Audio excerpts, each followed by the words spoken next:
Hello everybody, welcome back to Zen's AI Corner. You can search for my YouTube name Zen's AI Corner on YouTube, or you can scan the QR code here to find me. So today I want to continue talking about AI technologies and from the engineering point of view. So I want to use some plain language to introduce you what AI terminology is and what it does so everybody can understand. So today what I want to talk about is another very popular terminology or keywords, right, which is called RAG, right? And aka I think the full name for RAG is called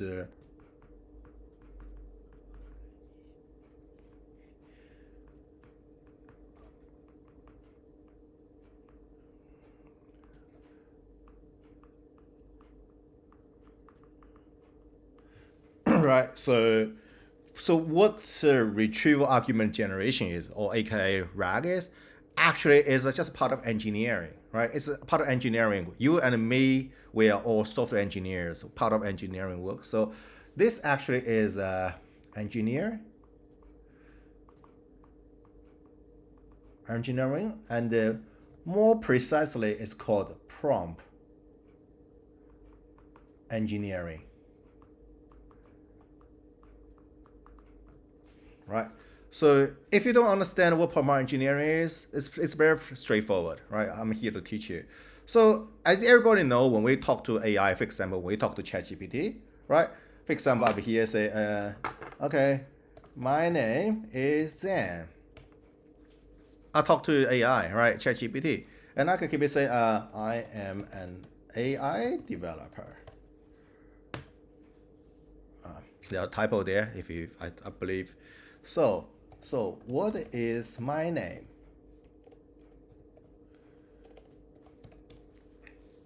So you might feel this is very obvious conversation. Oh, my name is Zen, and I'm an AI developer. And then I said, what is my name? Of course, AI knows what is my name is. Of course, AI will understand what my position is, right? So this message is here, which my name is Zen, and I am an AI developer. They are the messages you're sending to AI. So in the prompt engineering, it means the prompt. So is that very simple? For example, my name is Zen. This kind of things is the prompt, right? So because we are telling AI those message or aka prompt, so that's why AI is able to answer the question later on when I ask, what is my name, right? So how to managing those prompt, or I should say how to manage those messages or information is called prompt engineering, right? So how prompt engineering, like which relate to the RAG, it's also very straightforward. Because as you see, like if you want AI to remember the past conversation, therefore AI can answer the future questions. For example, I told you my name in the future, then I ask what is my name, then AI should ask. So I need to bring those conversation back to AI so AI can remember. There is one thing I need to be very clear with you guys is every time when you send a message, for example, I'm saying, okay, so what is my position, for example. When I send this message, on the window itself, you think, okay, we are talking in the conversation window, but actually in the background, when I send this message, what is my position here, right? So what actually the software or the prompt engineering does is wrap up the whole conversation starting for line one, my name is Zen, along with my second and third message together as an array, as a message list, give back to AI. So every single message, my name is Zen, I'm an AI developer, there are two separate calls. There are two separate invocations on AI large language module. So as you see, when the conversation goes growing longer and longer and longer, this conversation window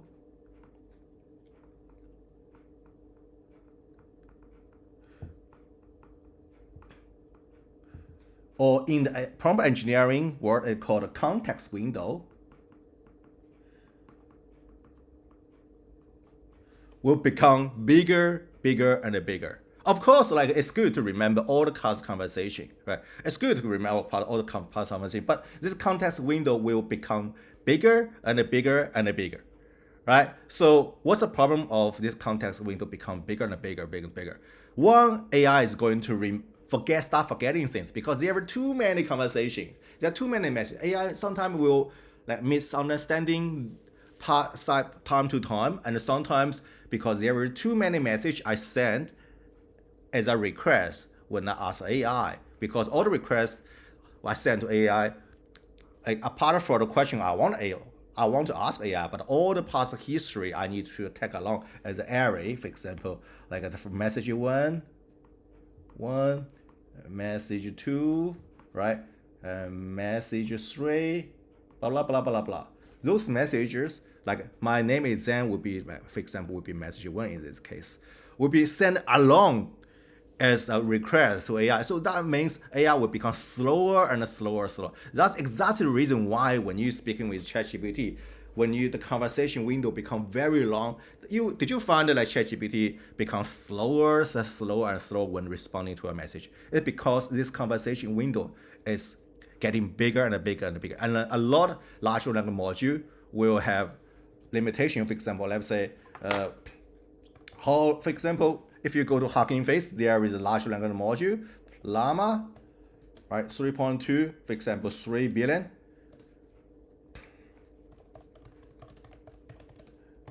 How big? I should say how big. Let me ask this question. It's all 3 billion parameters, so 8K tokens, right? So it means like the context window, the maximum context window, right?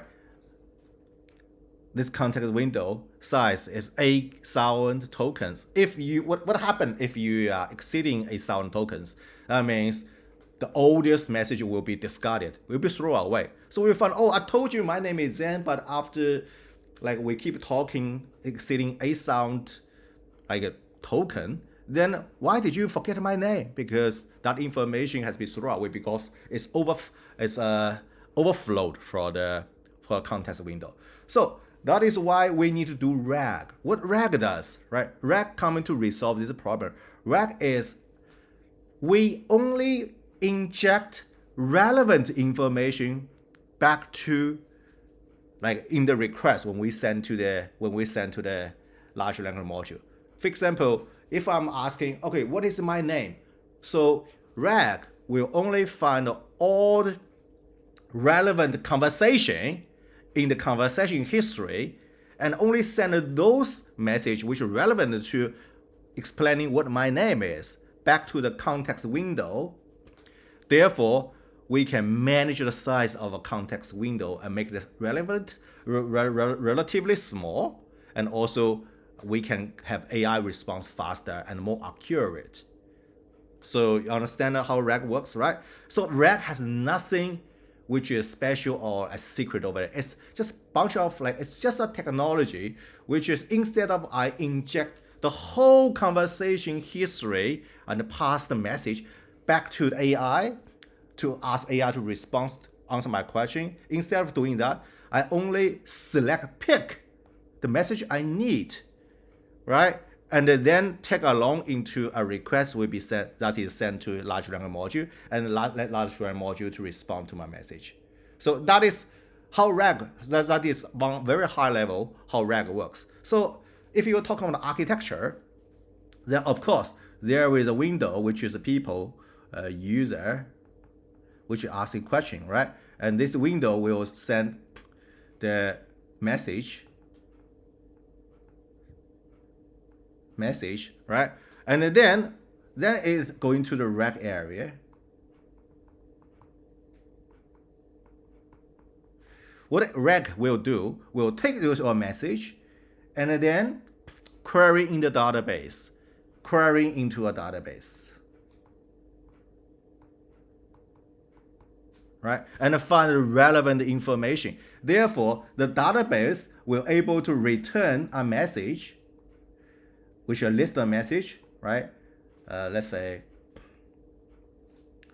message 1, message 2, message 3, and send those message and back to the context window.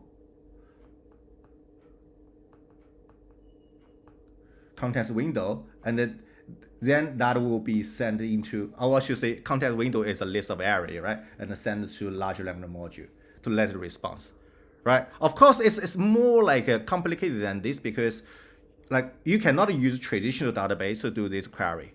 You cannot do that because traditional database, like when we use SQL or NoSQL, you have to be precisely like that keywords. Or at the best, maybe you can use some like a wildcard, right? But you can't, like in the AI world, for example, my name is Zen. Or I can say Zen's name is Zen is my name, right? So if I say, okay, Zen is my name, then later on ask, what is my name? You're not going to use what is my name to search in database because there are no such key. How can you find like the relevant information? So by doing that, so what RAG does is, on the paper, it's very simple, just searching the database for the relevant information. But how does RAG find the relevant information? It is by embedding, right? If you don't know what embedding was, like if you can go back to my last video, which I introduced about like how AI works. They're talking about tokenize and embedding and those terminology. You will understand that. But basically, like what RAG does is to transform your message into token and then make them as embedding, right? And then that use that embedding to search in the database. And this database is not normal database. It's like it's called a vector database, right? And one of very famous like vector database called Chroma database, CHROMA-DB, right? Chroma database, and the Chroma database is specialized in storing those like vectors. Vectors basically is just a bunch of weight or relationship. It's a value, right? So what RAG does is converting your message into embeddings and use your embedding to search in the vector database to find what's the relevant information, or in easier understanding terminology, so what's the related messages. Usually they use cosine similarity, right? Cosine similarity. Usually like when you use cosine similarity to search, they give you like for 0.0.99. Or maybe I should say 0.1. Higher the number is, which is like 0.9, that means this record is very close to the question. In our example, is what is my name, right?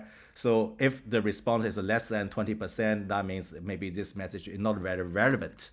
So that's how it works. So how RAG works is first, all right, so they will, when the conversation happens, it will save those conversation history into vector database. It's not just purely literally just save the text, but it convert the text into embedding and save that embedding into database, but maintain a reference between embedding of this phrase. For example, my name is Zen.